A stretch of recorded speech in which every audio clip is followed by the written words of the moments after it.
somebody is not in the class, they may later see this recording.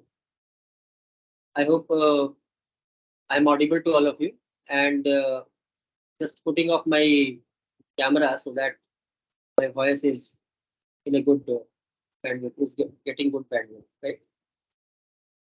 So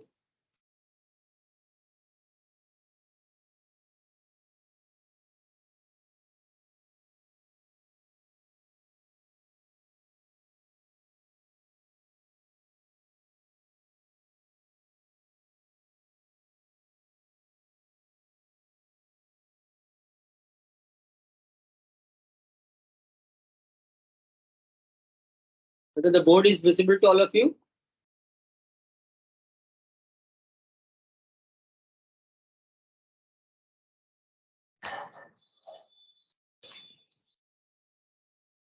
Is the board visible, children?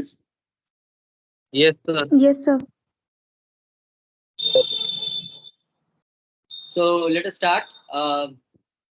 Welcome back in the session. Today what we will discuss about database connectivity, right?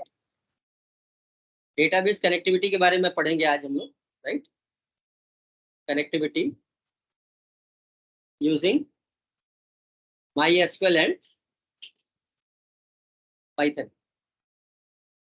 Now let us find out what does connectivity means.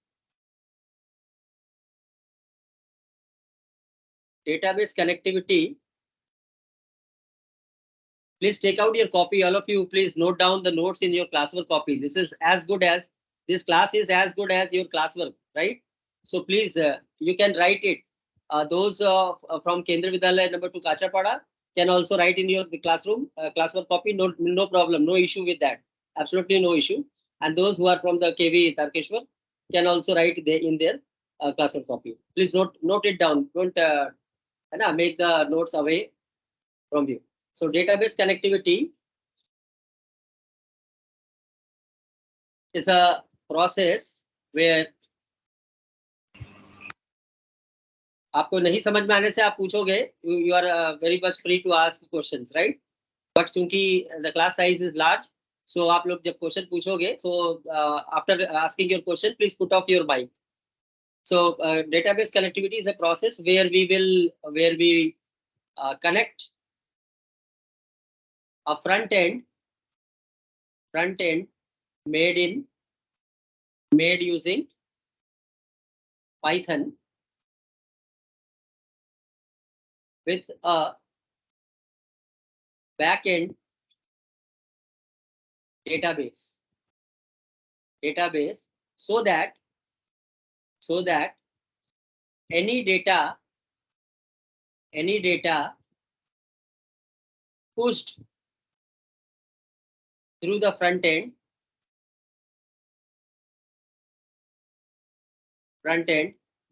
could be saved into the backend database.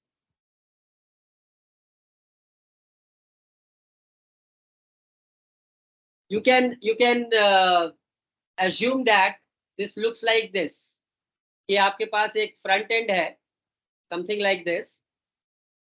आपने देखा भी होगा, कई बार आपने internet पे form वगैरह submit किया होगा, है ना?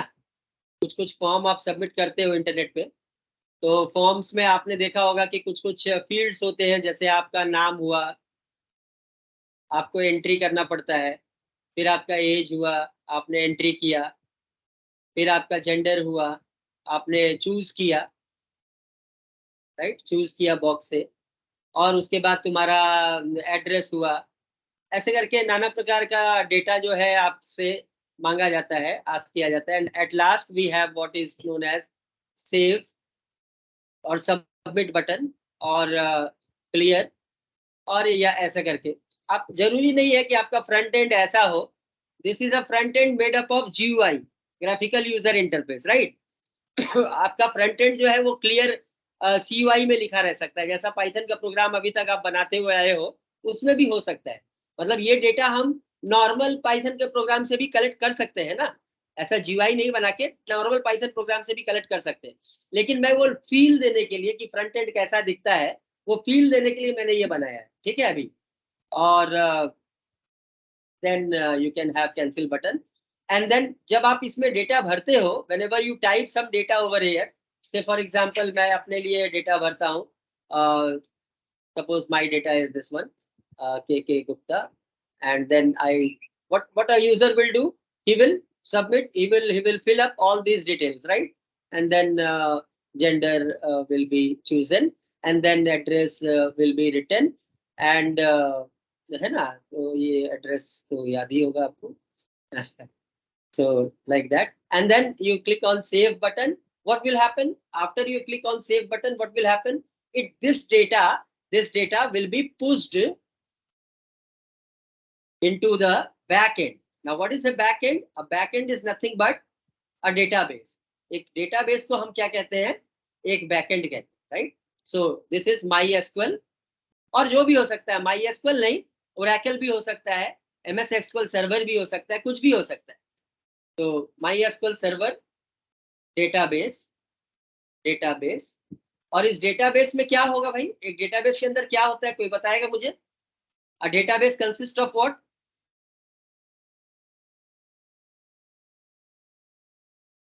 A database consists of what? Records. Not records actually. A database consists of. A database is a collection of. भाई बताओ. In such a large class, everybody should be able to answer. No. A database is a collection of. Tables. कौन बोल रहा है? मैं यश. हाँ. तो यश बोल रहा हूँ. Table. Yes. Okay. Yes. Okay. So database is a collection of tables or relation. Basically relations. Database is a collection of relation. So आपके पास relations होंगे. You will be having relations, right? Tables होगा, ढेर सारा tables होगा.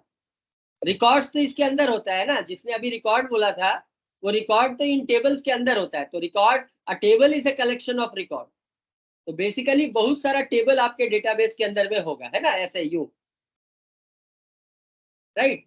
और उन tables में आप जो रखते हो वो रिकॉर्ड्स कहलाएगा. तो आप जो भी डेटा डालोगे फ्रंट एंड से, that will be pushed to the submitted to the back end और डेटाबेस, राइट? और वहां से फिर आप चाहो तो आप इसको वापस रिट्रीव भी कर सकते हो. तो that is saved into the database or retrieved from database. इसको आप रिट्रीव भी कर सकते हो, आप फ्रंट एंड से पुश करके डेटा को सेव भी कर सकते हो बैक एंड में, right? So these are the two things we have. So MySQL front end, and we have a back end, and then we can push data from front end into the back end, right? Where it can be saved. Now इसको करने के लिए क्या चाहिए? This is what is called two-tier architecture. इसको हम लोग क्या बोलते हैं? This is what is called as two-tier architecture.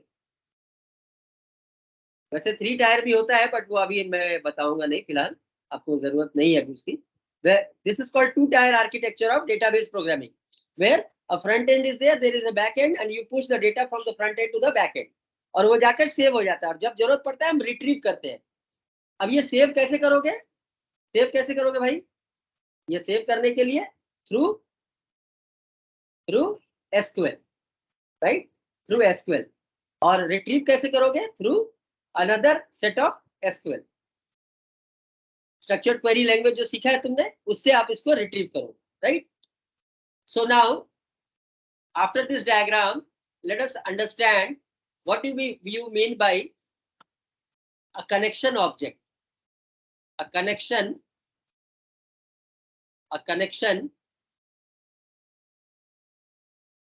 to database engine. A connection to a database engine.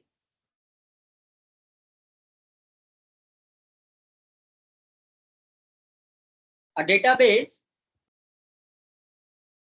is driven using a particular set of softwares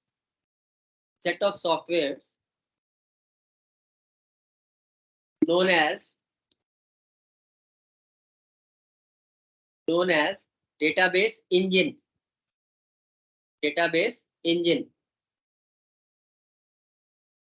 To push any data into the database,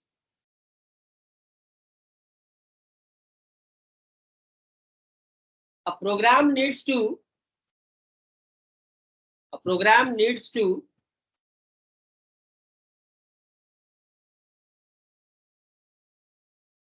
connect to a database engine,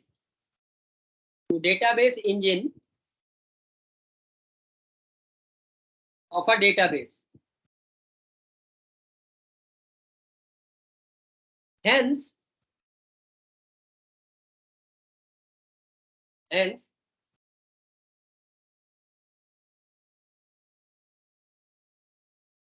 each database engine has specific database connectivity object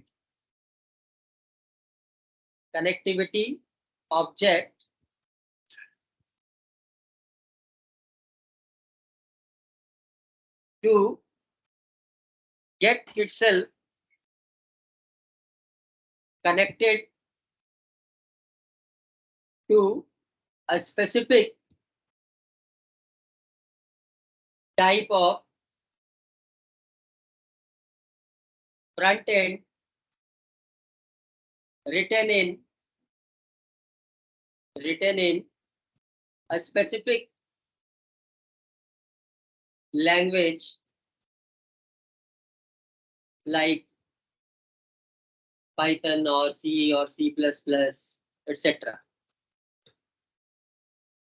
Java, etc. देखो तुम्हारा front end जो है वो किसी भी language में लिखा रह सकता है कि नहीं? वो पाइथन में भी लिखा हो सकता है, सी, C++, जावा किसी में भी लिखा रह सकता है। तो हर लैंग्वेज से आप किसी भी डेटाबेस को कनेक्ट कर सकते हो, लेकिन प्रोवाइडेड दैट आपके पास उस लैंग्वेज में क्या होना चाहिए? उस लैंग्वेज के साथ एक डेटाबेस कनेक्टिविटी ऑब्जेक्ट होना चाहिए। उस डेटाबेस कनेक्टिविटी ऑब्जेक्ट के पास वो सारा सेट ऑफ फंक्शंस होगा या एपीआई होगा, basically API, application program interface, वो सारा एपीआई होगा जिसके थ्रू से आप एक पर्टिकुलर डेटाबेस के डेटाबेस इंजन के साथ इंटरेक्ट कर सकते हो। देखो डेटाबेस तो बेसिकली डेटाबेस फिजिकली होता है, मतलब आपका हार्ड ड्राइव में स्टोर होता है, लेकिन उसको ड्राइव करने के लिए एक सेट ऑफ प्रोग्राम्स होता है जो डीबीएमएस में होता है, दैट्स कॉल्ड डेटाबेस इंजन। तो आपका फ्रंट एंड उस डेटाबेस इंजन के साथ कैसे इंटरेक्ट करेगा, उसके लिए आपके प्रोग्रामिंग लैंग्वेज के पास एक सेट ऑफ कनेक्टिविटी ऑब्जेक्ट्स होना चाहिए, जिसको हम लोग बोलते हैं कनेक्शन ऑब्जेक्ट्स, जो कि आपको क्या करना पड़ेगा? इंस्टॉल करना पड़ेगा by using a set of module. कुछ मॉड्यूल लोड करके आप वो कनेक्शन ऑब्जेक्ट्स को इंस्टॉल करते हो, राइट? सो इस पे ज्यादा मैं नहीं बोलूंगा क्योंकि उसमें ज्यादा समझने का कुछ नहीं है। तो basically to get a connection object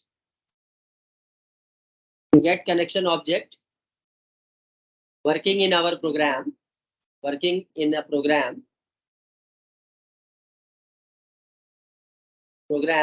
one has to install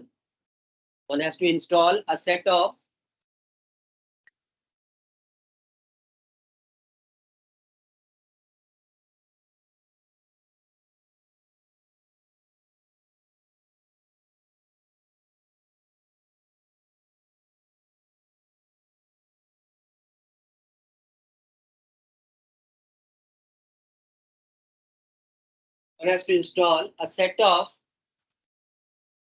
of modules which has those connectivity objects.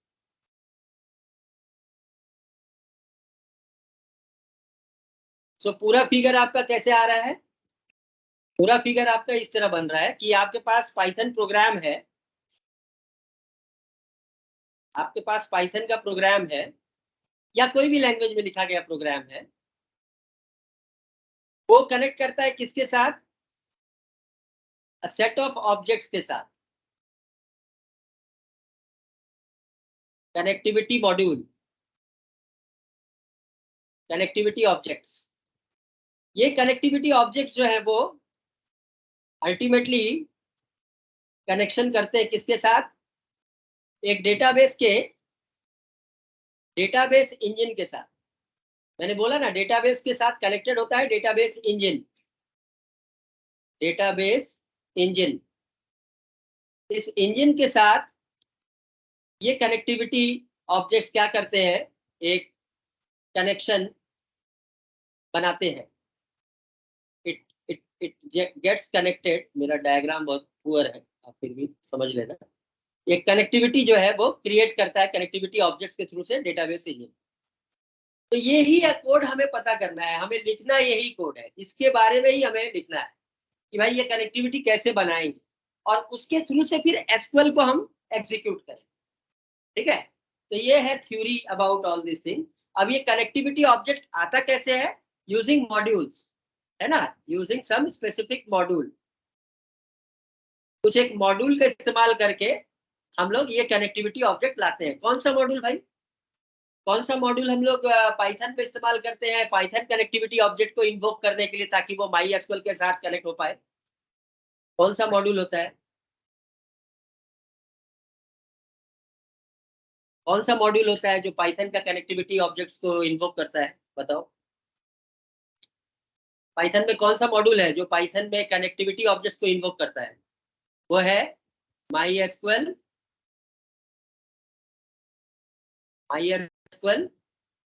Package का नाम है डॉट कनेक्टर, है ना। MySQL डॉट कनेक्टर ये एक मॉड्यूल है जिसको आपको इंपोर्ट करना पड़ेगा और उसके बाद आप काम कर सकते हैं।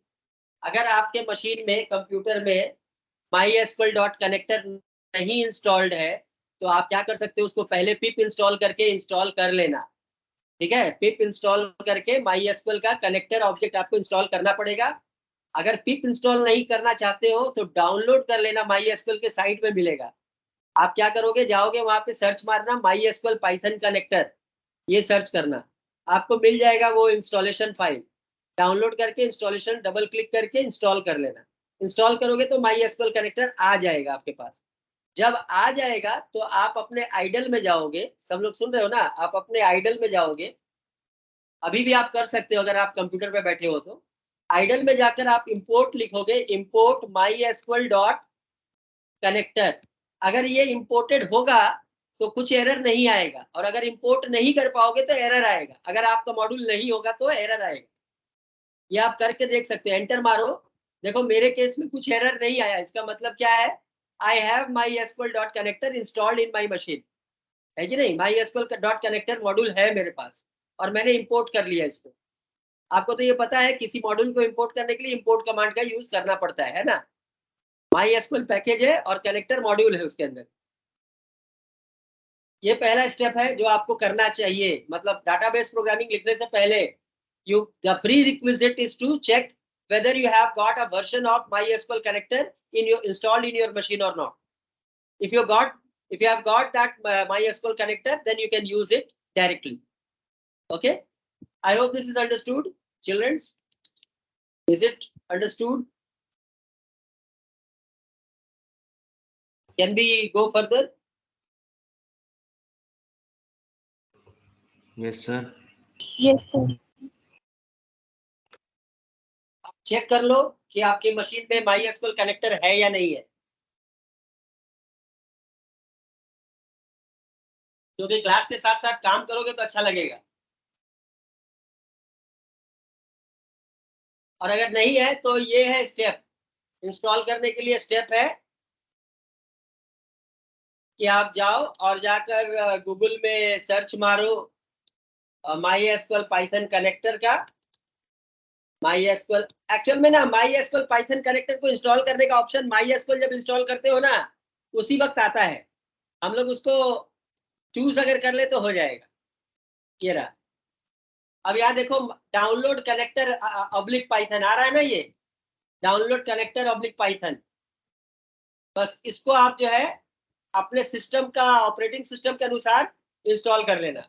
जैसे मेरे केस में अभी मैं मैक यूज कर रहा हूँ, तो मेरा मैक के अनुसार आएगा सिस्टम। आप चाहो तो यहाँ से अपना ऑपरेटिंग सिस्टम सिलेक्ट कर लो।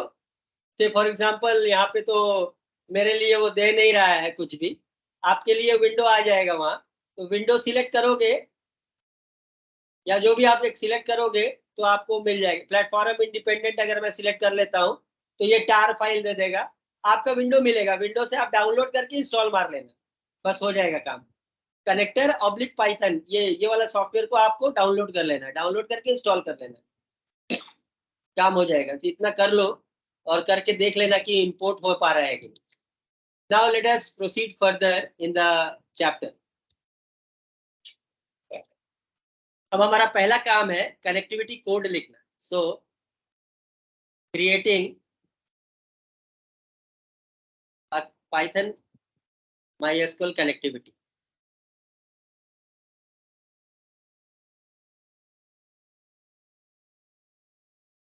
क्या स्टेप्स है भाई? What are the steps?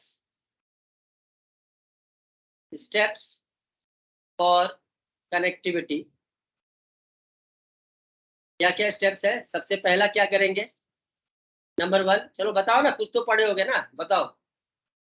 पहले सबसे पहले अभी मैंने बोला, जो पहले तो बता ही दिया, install the MySQL Python connector module, है ना, कनेक्टर मॉड्यूल। ये तो 0 स्टेप है, 1 स्टेप भी नहीं है, ये 0 स्टेप है। यहां से स्टार्ट करोगे। दूसरा क्या है? Import MySQL dot connector module in your program. Writing the code. क्या कोड राइट करना पड़ेगा बताओ? कोड क्या होगा भाई साहब? Import MySQL dot connector. हो गया? ये लिखने से आपका हो जाएगा, है ना, MySQL dot connector.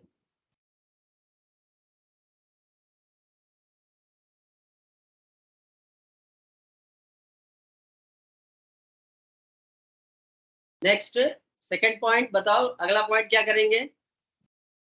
Next step क्या होगा बताओ?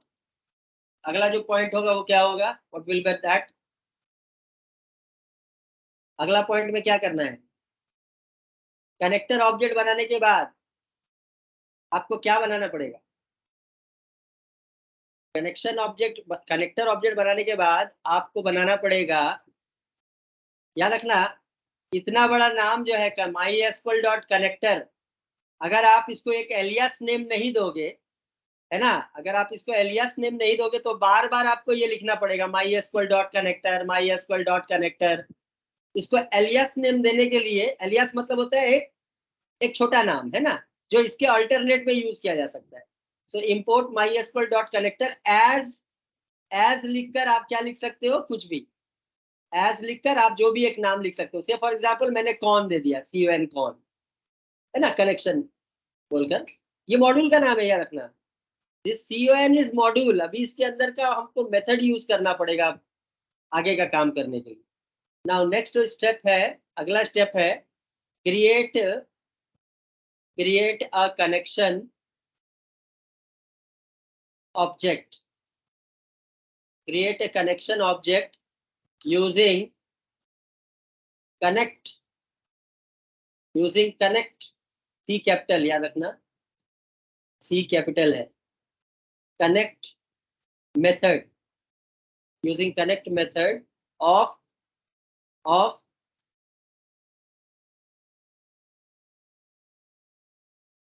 Connection object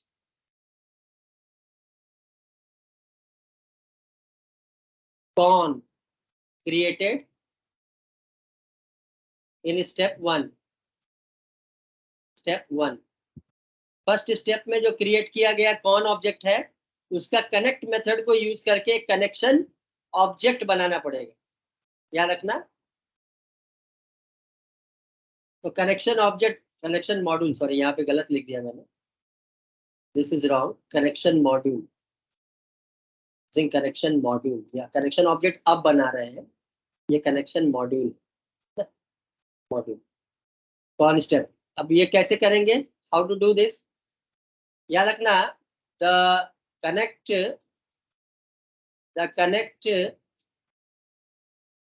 method accepts following arguments। कौन कौन सा आर्गुमेंट लेता है, अब ये याद रखने वाली चीज है क्योंकि ये पूछा जाता है परीक्षा में। The connect methods accept following arguments। Number one is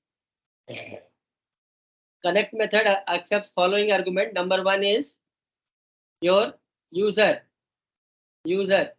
अब ये यूजर बाय डिफॉल्ट क्या होता है MySQL में, मालूम है ना, कोई एक नाम होता है जो आप सेट करते हो। अगर आप सेट नहीं करते हो तो यूजर का नाम क्या होता है बाय डिफॉल्ट, बताओ। MySQL में अगर यूजर का नाम सेट नहीं करते हो तो बाय डिफॉल्ट क्या होता है स्टूडेंट्स, बाय डिफॉल्ट यूजर का नाम क्या होता है अगर आप सेट नहीं करते हो तो। वैसे डिफॉल्ट मतलब कहने का मतलब मैं वो नहीं बोल रहा हूँ कि पाइथन जो डिफॉल्ट देता है वो नहीं बोल रहा हूँ। MySQL में जब इंस्टॉलेशन करते हो, जब यूजर नहीं देते हो तो बाय डिफॉल्ट एक नाम आता है इंस्टॉलेशन के समय, वो नाम कौन सा होता है, ख्याल है, रूट नेम होता है। हाँ रूट, ठीक है। तो यूजर जिसका नाम रूट होगा, right. So the connect method accept the following argument user as root. Number 2 is, argument ये है जो मैं ये लिख रहा हूँ लेफ्ट साइड में, ये उसका वैल्यू है, दिस इज वैल्यू यूजर। उसके बाद हर यूजर का एक पासवर्ड होता है जो आपको रखना पड़ता है, अगर नहीं रखोगे तो ब्लैंक आएगा। तो सम पासवर्ड, तो ये आप स्ट्रिंग में दोगे सम पासवर्ड। अच्छा, आपका रूट नाम नहीं भी हो सकता है, यूजर का नाम जो रहेगा वो देना पड़ेगा, रूट नहीं भी हो सकता है। सम पासवर्ड दैट यू केप्ट। तीसरा होता है यूजर नेम हो गया, पासवर्ड हो गया। उसके बाद आता है होस्ट। होस्ट का मतलब होता है वो कंप्यूटर जहां पर डेटाबेस है। तो बाय डिफॉल्ट आपका डेटाबेस उसी कंप्यूटर पे होगा जिसमें आप बैठे हुए हो, है कि नहीं। लेकिन ऐसा एक्चुअली में होता नहीं है, एक्चुअल सिचुएशन में ऐसा नहीं होता है। एक्चुअल सिचुएशन में जो डेटाबेस होता है वो सर्वर पे होता है और सर्वर कहीं और इंस्टॉल हो सकता है। ये आप अपने लैब में भी करके देख सकते हो। आप क्या करो कि अपना स्टैटिक आईपी एड्रेस सेट कर दो एक कंप्यूटर में, और दूसरा कंप्यूटर मान लो सर का कंप्यूटर है, उसमें भी स्टैटिक आईपी एड्रेस सेट कर दो। सर के कंप्यूटर में जो MySQL है वहां पर अपना एक डाटाबेस बनाओ, और उनका जो आईपी एड्रेस है वो अपने प्रोग्राम में होस्ट में वो आईपी एड्रेस डाल दो, तो काम बन जाएगा, वहां से कनेक्ट कर लेगा ये। लेकिन बाय डिफॉल्ट हम लोग यहाँ क्या लिखते हैं, लोकल होस्ट। ये कब लिखते हैं, जब हमारा MySQL खुद का MySQL यूज कर रहे हैं तब, इसलिए ये डिफॉल्ट है, नहीं भी लिखने से चलता है, होस्ट को नहीं भी देने से चलता है।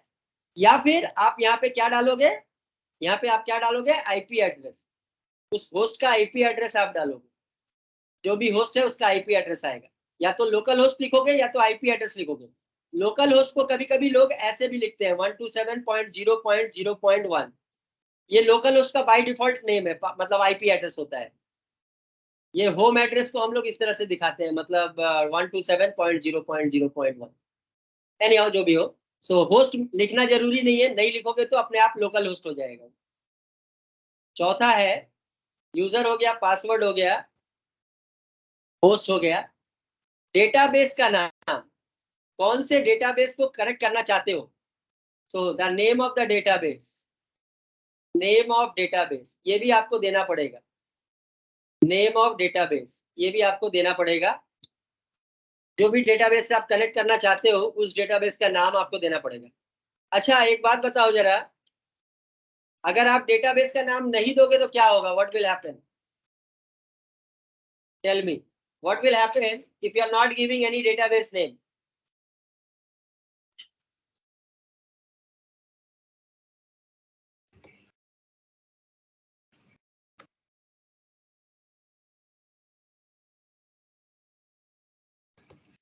सर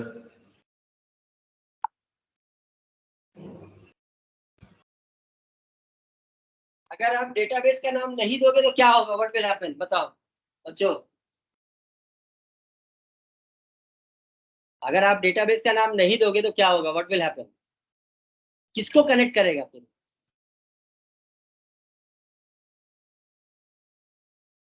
अच्छा, माई एसक्यूएल में जब तुम किसी भी डेटाबेस के अंदर में नहीं घुसते हो, मतलब किसी डेटाबेस के अंदर घुसने के लिए कौन सा कमांड यूज होता है माई एसक्यूएल में? किसी डेटाबेस के अंदर जाने के लिए कौन सा कमांड यूज होता है? यूज हाँ, use command, right. Use command use होता है। अगर आप यूज नहीं लिखते हो तो आप कहाँ खड़े हो? Where are you? जब आप यूज नहीं लिखते हो तो कहाँ खड़े हो?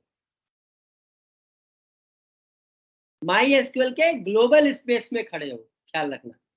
माई एसक्यूएल के ग्लोबल स्पेस में खड़े हो, मतलब वहां आप कोई भी डेटाबेस क्रिएट कर सकते हो। You can create any database. तो अगर आपको कोई डेटाबेस क्रिएट करना है तब आप डेटाबेस का नाम नहीं देना, तो आप माई एसक्यूएल के ग्लोबल एरिया में खड़े रहोगे और फिर आप वहां डेटाबेस क्रिएट कर सकते हैं। ठीक है, तो ये है फ्यू थिंग्स जो कि आपको देना चाहिए कनेक्शन ऑब्जेक्ट के कनेक्ट मेथड में। अब इसका कोड कैसे होगा? कोड जरा दिखाते हैं। What will be the code? Code होगा इसका इस तरह से। कनेक्शन ऑब्जेक्ट का नाम देना पड़ेगा, सिंटेक्स है इसका। सिंटेक्स होगा ये, name of the connection object, name of connection object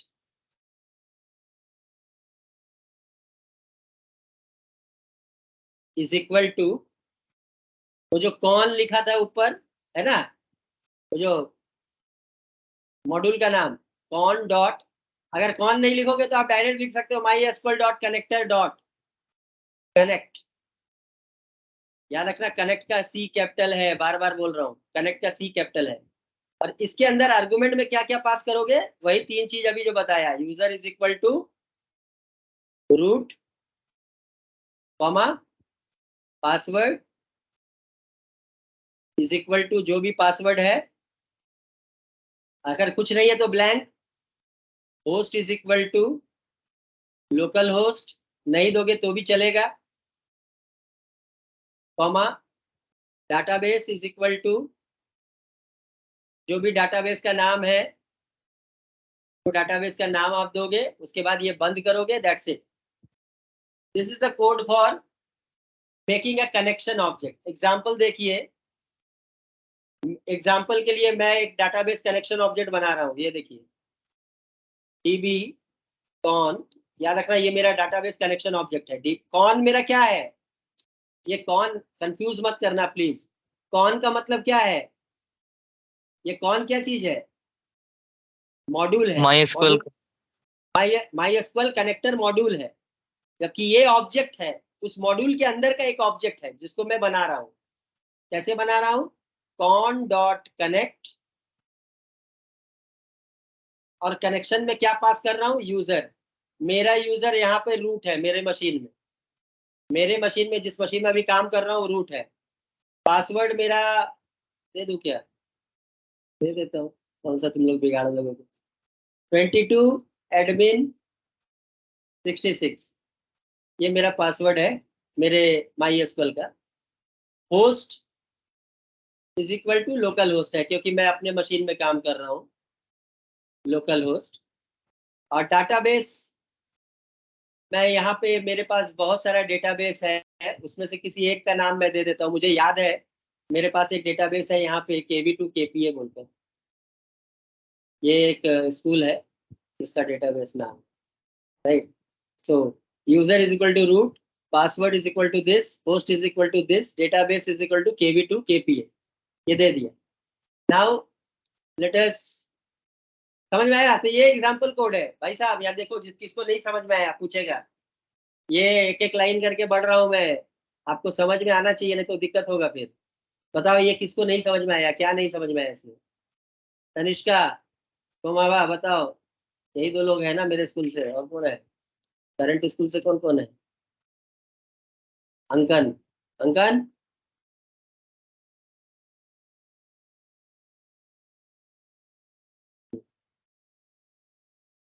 okay.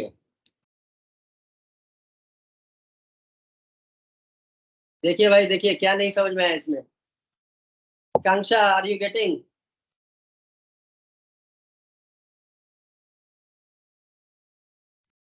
Sir.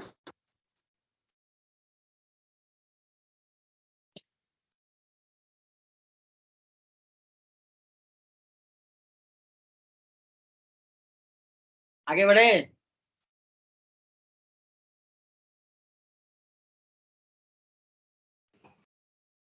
इसको रन करके देख लेते हैं, रन करके देखते हैं, रन करके। हमारा आइडल में अभी कोड लिखा था ना हमने। आगे बढ़ते हैं, ये रहा, इंपोर्ट कर लिया। सेकंड स्टेप क्या था? Con is equal to, con is equal to क्या था बताओ? कॉन, अच्छा सॉरी, कॉन तो नाम ही नहीं दिया ना मैंने, तो भाई फिर से मैं लिख रहा हूँ, import MySQL dot connector as con. आप कुछ भी नाम दे सकते हो यार, सी बी डी कुछ भी दे सकते हो। उसके बाद डीबी कॉन बनाना पड़ेगा, है ना, डाटाबेस कनेक्टर कनेक्टर। वो कैसे बनाएंगे? कॉन डॉट कनेक्ट, कनेक्ट बोल के फंक्शन है, उससे बनाएंगे। अंदर क्या पास करेंगे? यूजर इज इक्वल टू, अभी बताया ना, root, password is equal to, मेरा पासवर्ड है अभी दिया था जो, वही दे देता हूँ, देखता हूँ चलता है कि नहीं। डाटाबेस होस्ट दे देते हैं पहले। आप कैसे भी दे सकते हो, ये डिफॉल्ट वो पैरामीटर है, क्या बोलते हैं, वेरिएबल लेंथ पैरामीटर है, आर्गुमेंट है, तो आप कैसे भी आगे पीछे करके दे सकते हो। Host is equal to local host, and then what is there, user हो गया, पासवर्ड हो गया, होस्ट हो गया, और लास्ट क्या है बताओ? लास्ट है Database. क्या? हाँ, database, very good. Database is equal to KV two KPA मैंने बोला है, और मुझे याद नहीं है कि नहीं। अगर नहीं होगा तो एरर आ जाएगा ना, यहाँ पे मैं कुछ भी लिख देता हूँ एक बार पहले, एरर करके देख लेते हैं, है कि नहीं, कुछ भी। ये देखो एरर आ गया, बड़ा सा एरर आ गया, और उस एरर को देख के डरना नहीं है ना, डरना नहीं है। एरर देख के डरना नहीं है, लास्ट लाइन खाली देखो, लास्ट लाइन में आपको रिसेंट एरर दिखाई मिलेगा, अननोन डेटाबेस कुछ भी, तो आपका डेटाबेस का नाम ही गलत है कि नहीं? देखो ये लास्ट लाइन देखो, अननोन एरर, अननोन डेटाबेस कुछ भी दिखाई मिल रहा है सबको? आपके पास थोड़ा देर में जा सकता है मेरा कोड, दिखा दिखा सबको लास्ट वाला programming error, Yes, sir. Unknown हाँ सर। डेटाबेस। हाँ, अननोन डेटाबेस कुछ भी, तो डेटाबेस का नाम गलत लिखोगे तो बड़का सा एरर आ जाएगा, है ना। तो आपको क्या देना पड़ेगा? सही नाम देना पड़ेगा, स्पेलिंग भी सही लिखना पड़ेगा। अर्पण, देखो यहाँ क्या लिखेंगे?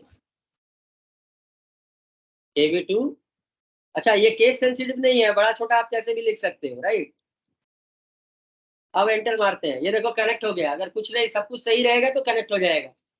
No error means connection successful हो गया। ये स्टेप समझ में आया सबको? कर दिया हमने, कनेक्शन मिल गया, मतलब वो जो हाथ था, हाथ बाइंडिंग हो रहा था, वो बाइंड हो गया, कनेक्शन हो गया। अब इस कनेक्शन के थ्रू से हम डाटाबेस में फायर करेंगे। क्या फायर करेंगे?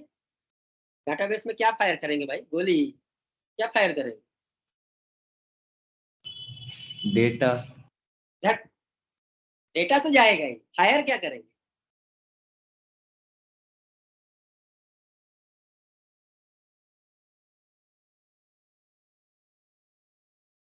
Sir records.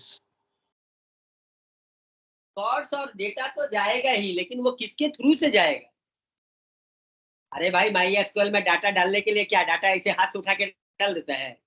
क्या करना पड़ता है?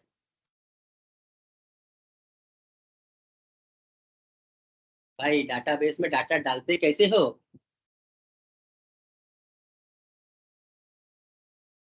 नॉर्मली बताओ ना, डाटाबेस प्रोग्रामिंग भाड़ में जाए, नॉर्मली कैसे डालते हो डाटाबेस में डाटा? सर इंसर्ट करते हैं। हाँ मतलब वो क्या है, वो इंसर्ट करके क्या है, वो इंसर्ट है क्या चीज? सर रिकॉर्ड डालते हैं उसके अंदर अरे सारे। भैया इंसर्ट है क्या चीज है? कुछ नहीं समझ। इंसर्ट क्या चीज है? What is insert? कमांड है। हाँ कमांड, कौन सा कमांड है भाई साहब? अरे कमांड है, कौन सा कमांड है? अच्छा चलो मैं बोलता हूँ, सर वो ये एक C++ का कमांड है क्या? सही है, कौन सा सर कमांड है? My SQL. अरे हाँ भाई वही पूछ रहा हूँ। डाटाबेस में आप कुछ भी करते हो तो MySQL के कमांड के थ्रू से करते हो ना। तो आप इस कनेक्शन ऑब्जेक्ट से क्या फायर करोगे डेटाबेस पे? डेटाबेस पे क्या फायर करोगे? MySQL कमांड फायर करोगे।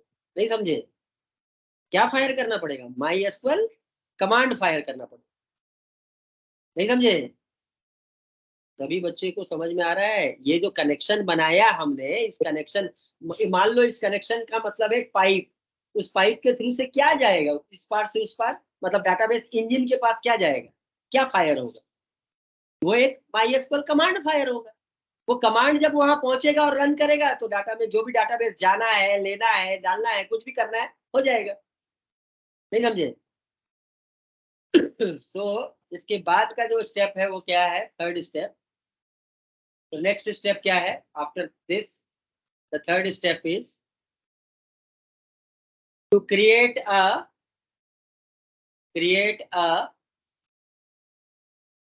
SQL command to be fired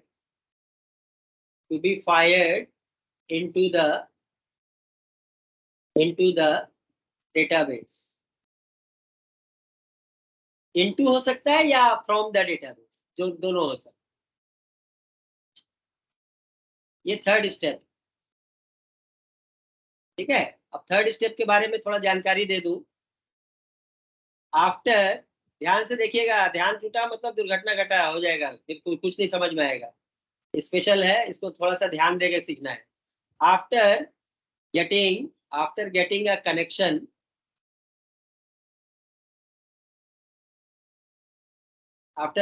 getting a connection to the database, using a connection object, using connection object,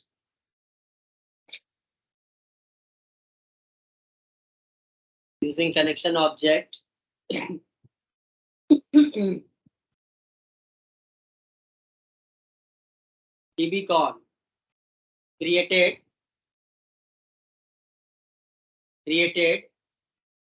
in step, कौन सा step?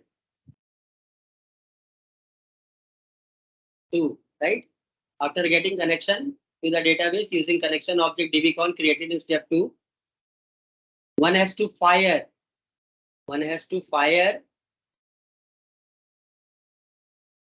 इसको फायरिंग ही, ठीक है, फायरिंग कहते हैं। One has to fire the required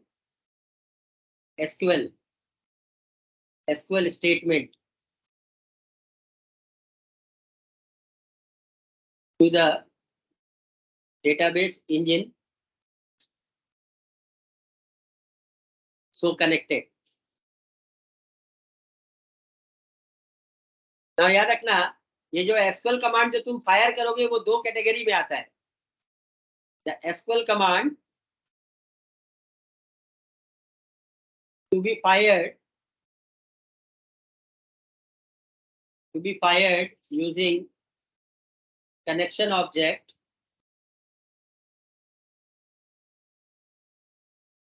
comes under two categories. कौन कौन सा categories?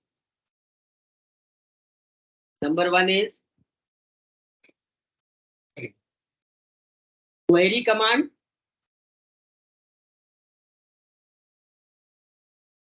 and number 2 is non query command.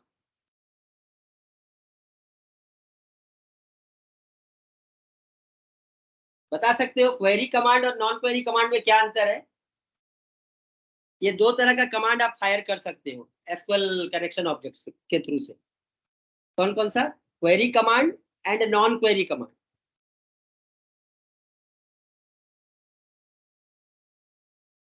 इसको क्रिएट करना पड़ेगा, इन कमांड्स को अब क्रिएट करना पड़ेगा। क्वेरी कमांड मतलब जल्दी बताओ, कौन कौन सा कमांड क्वेरी कमांड होता है? सिलेक्ट। वेरी गुड, कौन बोला? Somabha. Okay, very good Somabha. Select command are the query commands. Very good. क्यों सोमाभा, क्यों कहेंगे क्वेरी कमांड इनको?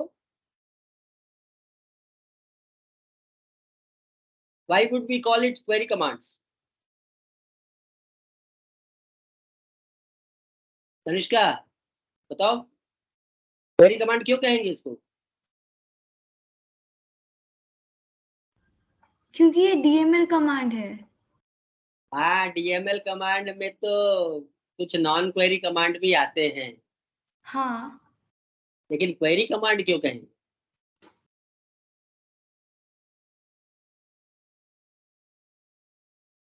Students of KV two KPA, query commands क्यों कहेंगे इसको?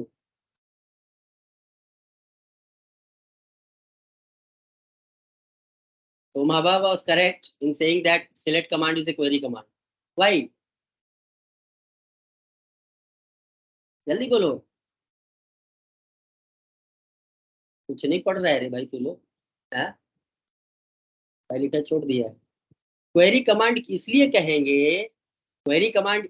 कहेंगे क्योंकि ये रिटर्न करेगा रिजल्ट, ये आपको रिजल्ट सेट देगा, है कि नहीं? अरे हर क्वेरी आपको रिजल्ट नहीं रिटर्न करता है, कुछ क्वेरीज रिजल्ट रिटर्न करते हैं। जैसे सिलेक्ट कमांड आपको क्या रिटर्न करता है? रिजल्ट रिटर्न करता है। लेकिन कुछ कमांड आपको रिजल्ट रिटर्न नहीं करते हैं, जैसे कि फॉर एग्जांपल कौन सा नॉन क्वेरी कमांड होगा जो रिजल्ट नहीं रिटर्न करता है? उदय बताओ।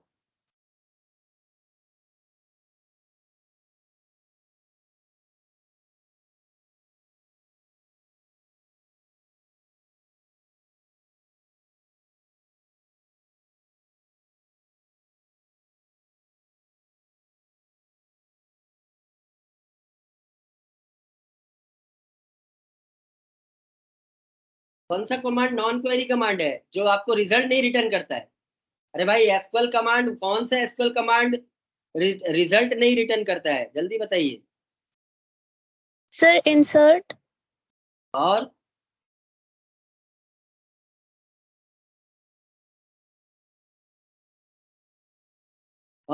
बस हो गया, खत्म।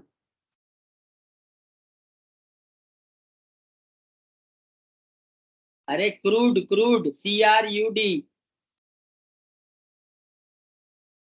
आर का मतलब तो हो गया ना, ये है query command, select command. C stands for insert, U for update command and delete command. ये सारे non query commands are non query commands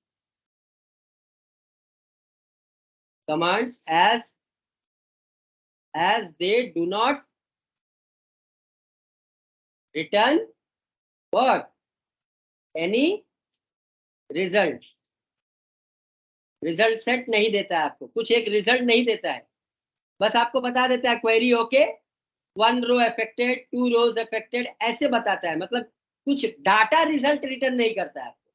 लेकिन select command data result return करता है। अच्छा, क्यों इतना इंपॉर्टेंट है ये? क्यों इतना इंपॉर्टेंट है कि कोई रिजल्ट रिटर्न कर रहा है कोई नहीं कर रहा है? वो यहाँ क्यों इंपॉर्टेंट है? यहाँ ये इसलिए इंपॉर्टेंट है क्योंकि अगर कोई रिजल्ट रिटर्न कर रहा है तो आपको उस रिजल्ट को स्टोर करना पड़ेगा प्रोग्राम में, ताकि आप उसको दिखा पाओ। ठीक है, तो अब सबसे पहले अभी हम लोग जो करेंगे वो है नॉन क्वेरी, हम लोग अगले दिन करेंगे। आज सिर्फ हम लोग क्वेरी कमांड करेंगे। क्वेरी कमांड मतलब सिलेक्ट कमांड, ठीक है, उसको यूज कैसे करते हैं वो देखेंगे। तो ये थर्ड वाला पॉइंट आप लोग सभी लोगों ने समझ लिया। थर्ड पॉइंट में हमको क्या लिखना है? वो एसक्यूएल कमांड लिखना है। तो चलो एक एग्जांपल लिखते हैं जरा, बनाते हैं एग्जांपल। एक एसक्यूएल कमांड लिखते हैं तो इसका ये कोड क्या होगा, इसका वही सिंपल होगा, एक तो स्ट्रिंग लिखना पड़ेगा, एसक्यूएल स्ट्रिंग। उसको नाम मैं दे देता हूँ एसक्यूएल एसटीआर। एसक्यूएल एसटीआर मतलब एसक्यूएल स्ट्रिंग, और उसमें मैं एक नाम दे देता हूँ सिलेक्ट। मेरे पास एक टेबल है KV2 KPA के अंदर में जिसका नाम है EMP एम्प्लॉय टेबल, तो मैं उसमें कमांड लिख देता हूँ select say for example star from EMP। क्या भाई, ये कौन सा कमांड है? सिलेक्ट कमांड है ना, मतलब क्वेरी कमांड है, ये रिटर्न करेगा रिजल्ट। बस ये है इस स्टेप का कहानी। आपको एक एसक्यूएल स्टेटमेंट बनाना है, लेकिन ये इतना आसान नहीं है, इसमें और भी वेरिएशंस आएंगे। जब नॉन क्वेरी कमांड बनाएंगे या क्वेरी कमांड में भी जब पैरामीटर पास करेंगे तब हमारा एक थोड़ा सा डिफिकल्ट हो जाएगा। जैसे फॉर एग्जांपल सिर्फ उन एम्प्लॉय का नाम बताओ जिनका जॉब जो है वो मैनेजर, जॉब जो है वो एनालिस्ट का है, तो where job is equal to analyst लिखना पड़ेगा, या job is equal to something. वो समथिंग को हम फिर यूजर से मांग कर इंसर्ट करेंगे वहां, ठीक है, वो हम लोग बाद में देखेंगे। पहले एक सिंपल सा काम करके देखते हैं ये वाला, मतलब सारा डेटाबेस में से सारा रिजल्ट निकाल कर फ्रंट एंड में दिखाएंगे। तो ये मेरा थर्ड स्टेप है। Let us do the third step. ये तीसरा स्टेप लिख रहा हूं मैं, ये देखिए, देखो आपको ये दिखाई मिल रहा है कि नहीं, मेरा जो ये है कोड विंडो नजर आ रहा है सबको? तो ये थर्ड स्टेप में लिखने जा रहा हूँ, एसक्यूएल क्वेरी बना रहा हूँ, है ना, मतलब एसक्यूएल स्ट्रिंग, एक एसक्यूएल स्ट्रिंग बना रहा हूँ। सिलेक्ट स्टार फ्रॉम EMP, ये बना लिया, ये मेरा एसक्यूएल स्ट्रिंग बन गया। ये नॉर्मल एक सिंपल सा एक स्ट्रिंग है जो कि क्वेरी कैरी कर रहा है, बस दैट्स इट। और याद रखना, क्वेरी जो भी लिखोगे सही होना चाहिए। एसक्यूएल क्वेरी अगर गलत लिखोगे इस स्टेटमेंट में तो रॉन्ग आ जाएगा पूरा चीज, है ना। तो ये हो गया third step. Now let us move to the fourth step. अब इसका चौथा स्टेप क्या है? चौथा स्टेप क्या होगा बताओ? पहला स्टेप था कनेक्शन ऑब्जेक्ट बनाना, दूसरा क्वेरी ऑब्जेक्ट बनाना, और अब है क्वेरी को फायर करना, है ना, firing the query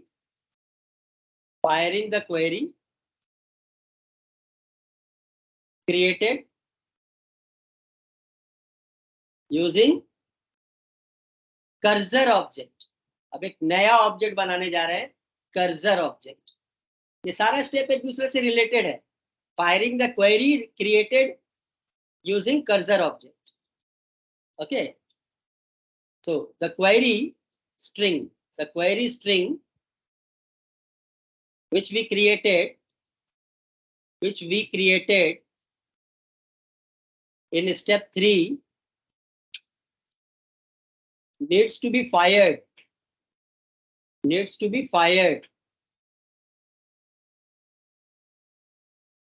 This can be achieved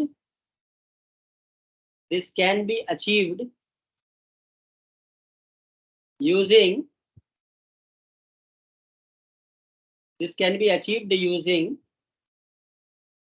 cursor object.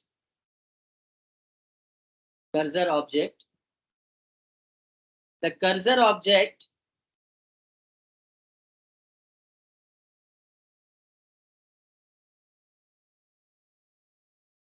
has capability to fire a SQL command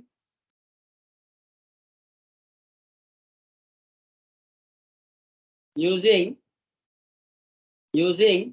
its execute method,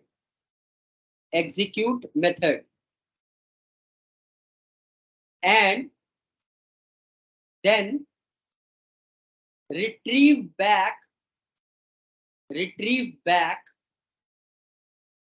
and then store, sorry, not retrieve back, and then store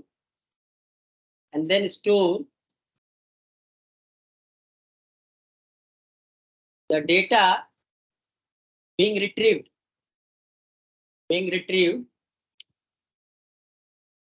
in case of query command, है ना, in case of a query command, non query नहीं, query command मैंने अभी बताया, case of query command, and then store data being retrieved in case of query command into itself as an iterable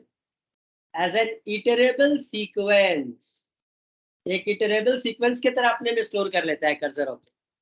अब इसका code क्या है, code देखना पड़ेगा। इसका कोड है, कुछ नहीं लिखना है, सिंपली आपको लिखना है, ये पहले कर्सर ऑब्जेक्ट बनाना पड़ेगा, राइट, और उसके बाद उसका कौन सा फंक्शन, कर्सर ऑब्जेक्ट का कौन सा मेथड, एग्जीक्यूट मेथड से फायर करना पड़ेगा कौन सा, क्वेरी स्ट्रिंग। तो कर्सर ऑब्जेक्ट, सो creating cursor object, cursor object को कैसे क्रिएट करेंगे, यूजिंग dbcon ऑब्जेक्ट। तो जो dbcon ऑब्जेक्ट बनाया था उसी से कर्सर ऑब्जेक्ट बनेगा। कैसे, ये देखो सिंटेक्स है,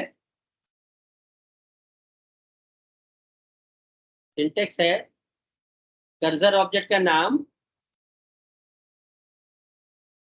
इज इक्वल टू, जो कनेक्शन ऑब्जेक्ट बनाया था तुमने, वो कनेक्शन ऑब्जेक्ट जो कि स्टेप 2 में बनाया था, connection object dot cursor, CO, ये कर्सर मेथड। तो यहाँ पे मैं लिख दूं created using cursor method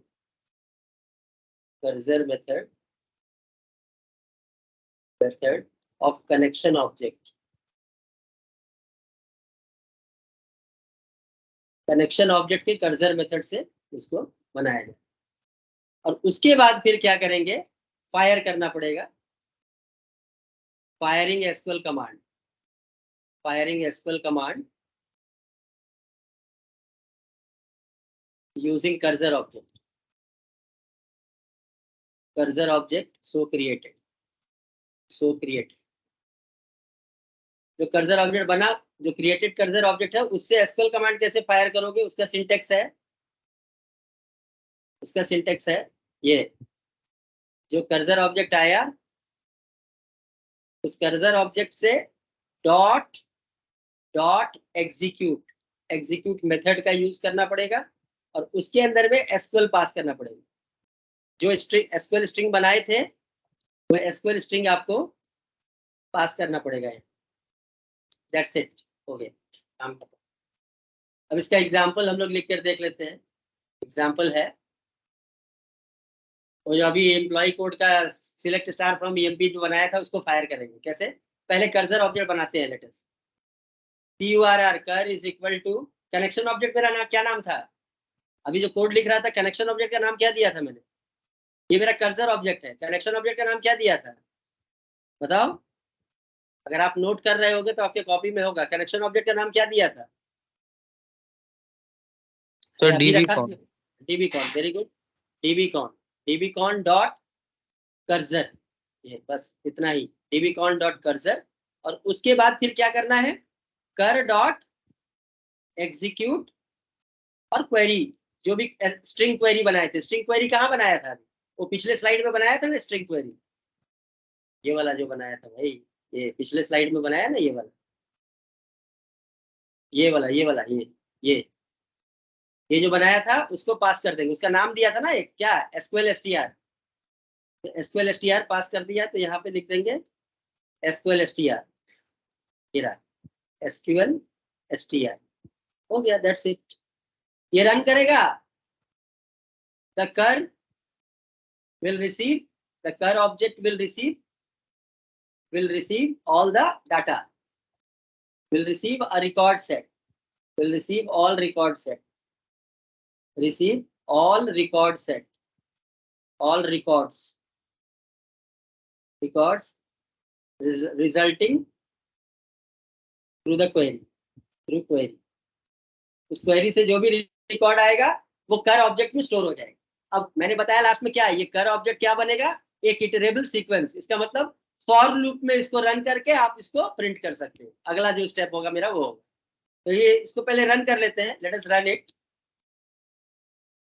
code को लिखते हैं, कर्सर ऑब्जेक्ट बनाएंगे, कर्सर ये रहा कर्सर ऑब्जेक्ट का नाम कुछ भी दे सकते हो, CURRC कुछ भी दे। उसके बाद dbcon डॉट कर्सर, ये कर्सर मेथड से कर्सर ऑब्जेक्ट बनता है, बना दिया। अब उसके बाद इस कर्सर ऑब्जेक्ट से फायर करेंगे, फायर, ये फायरिंग का कोड है। Cursor object dot execute, execute क्या एग्जीक्यूट कराना है, वो SQL str जो बनाया था अभी उसको फायर करेंगे, SQL str, दैट्स इट। ये देखो फायर हो गया, सब कुछ सही रहा तो कुछ एरर नहीं आएगा, लेकिन रिजल्ट नहीं आया ना। रिजल्ट क्यों नहीं आया? क्योंकि ये जो कर ऑब्जेक्ट जो बनाए हैं उसको इटरेट करना पड़ेगा, जब तक इसको इटरेट नहीं करोगे रिजल्ट दिखेगा नहीं। तो वो मेरा नेक्स्ट स्टेप है, the fifth step. The fifth step is showing the result, showing the result stored in the cursor object। Cursor object में जो रिजल्ट है उसको कैसे शो करें? The result being stored in the cursor object can be shown using iteration through the cursor object as it is an iterable sequence। वो एक iterable sequence है, इसलिए आप उसमें से क्या कर सकते हो, उसको शो कर सकते हो using for loop, using a for loop. एक फॉर लूप का यूज करके आप ये काम कर सकते हो। जैसे सिंटेक्स देखो, इसका सिंटेक्स हो जाएगा for records in cursor object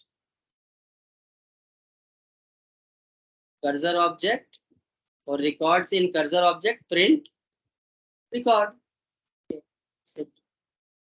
इसको हम लोग कैसे शो करेंगे, देखो यहाँ पे लिख देंगे एग्जाम्पल। देखो यहाँ पे क्या हो जाएगा, एग्जाम्पल होगा, मेरे केस में क्या एग्जाम्पल होगा, फॉर रिकॉर्ड इन कर, है ना, प्रिंट कर रिकॉर्ड, REC रिकॉर्ड। ये देखो अब रन कर रहा हूं मैं, ये रहा for record in cur print record and here is the record.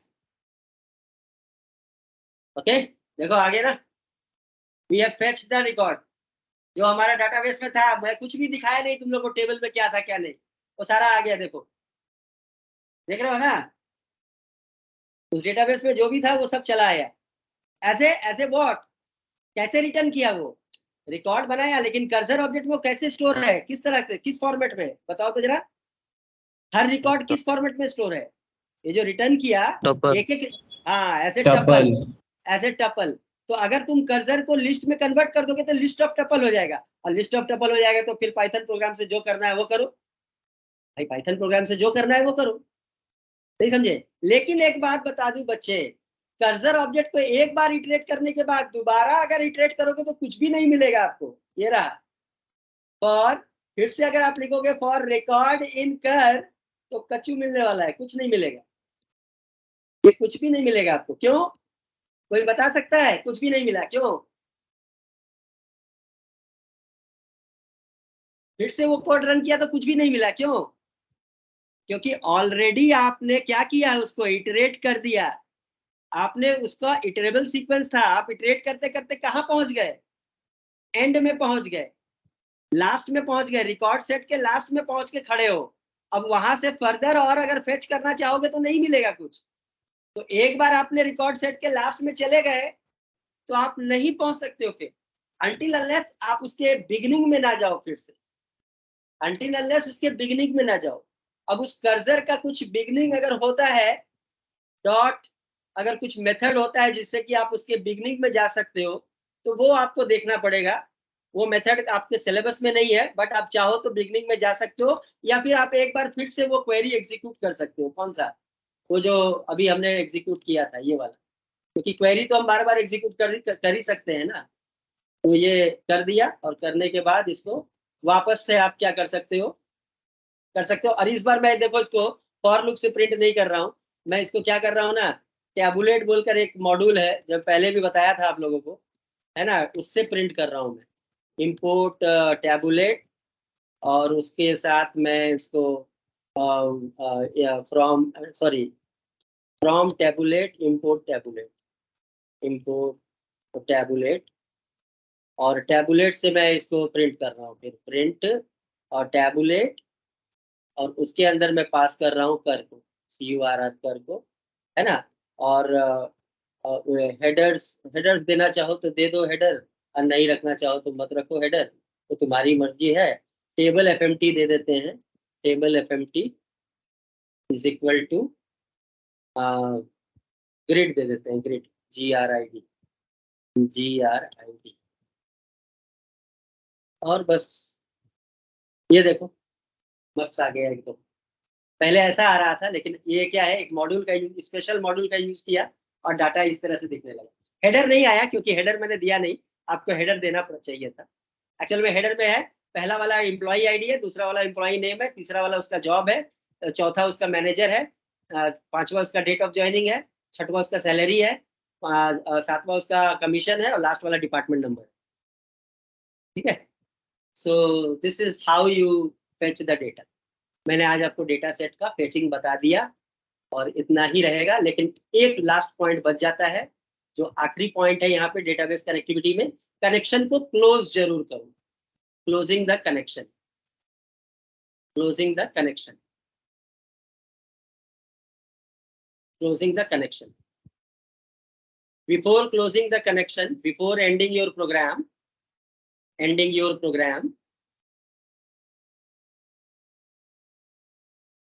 you must do following two things.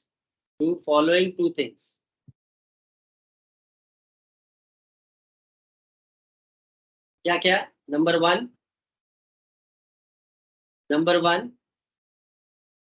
use commit method to make changes permanently into the database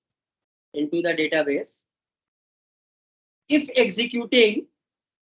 executing non queries। अगर आप non queries चला रहे हो तो ये commit statement लिखना पड़ेगा। और दूसरा पॉइंट है, बस हो गया, खत्म करेंगे इस सेशन। दूसरा पॉइंट है using close method, close the connection object.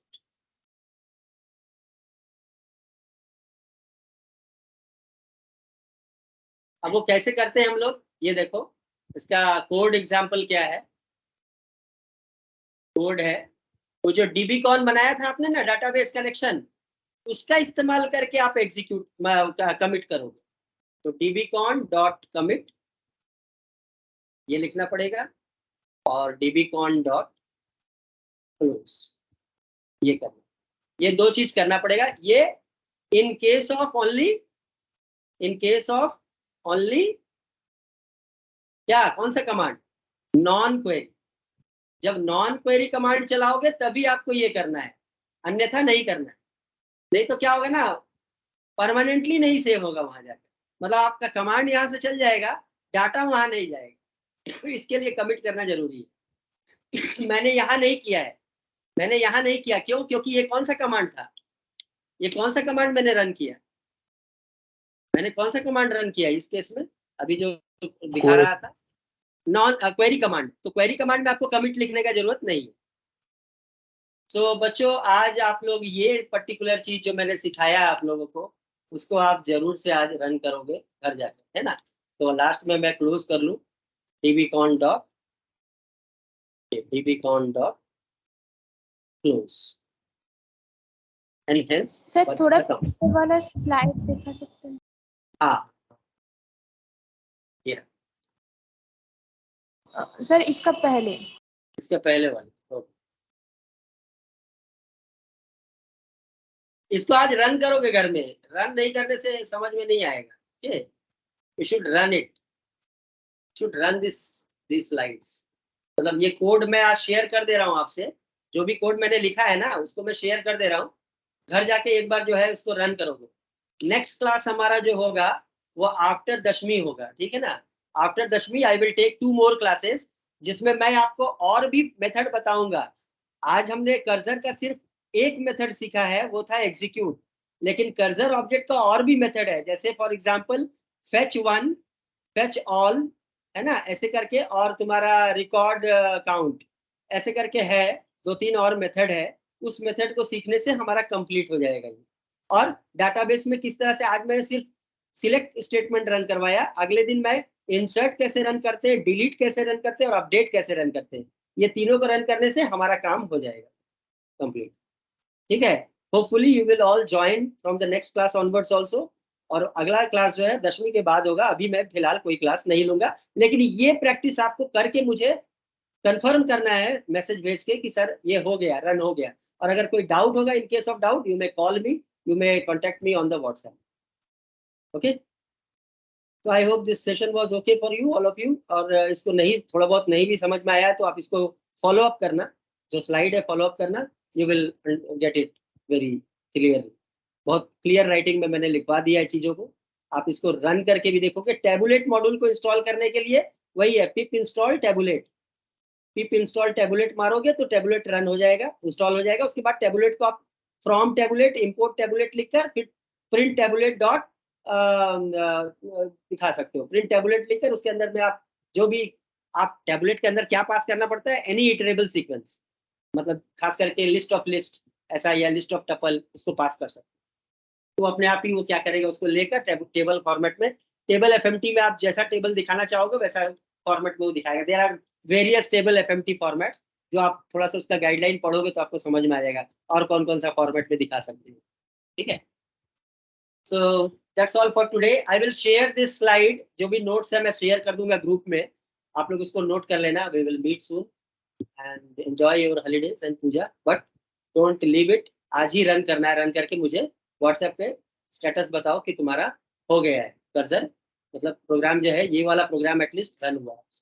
Thank you very much, will meet again next day.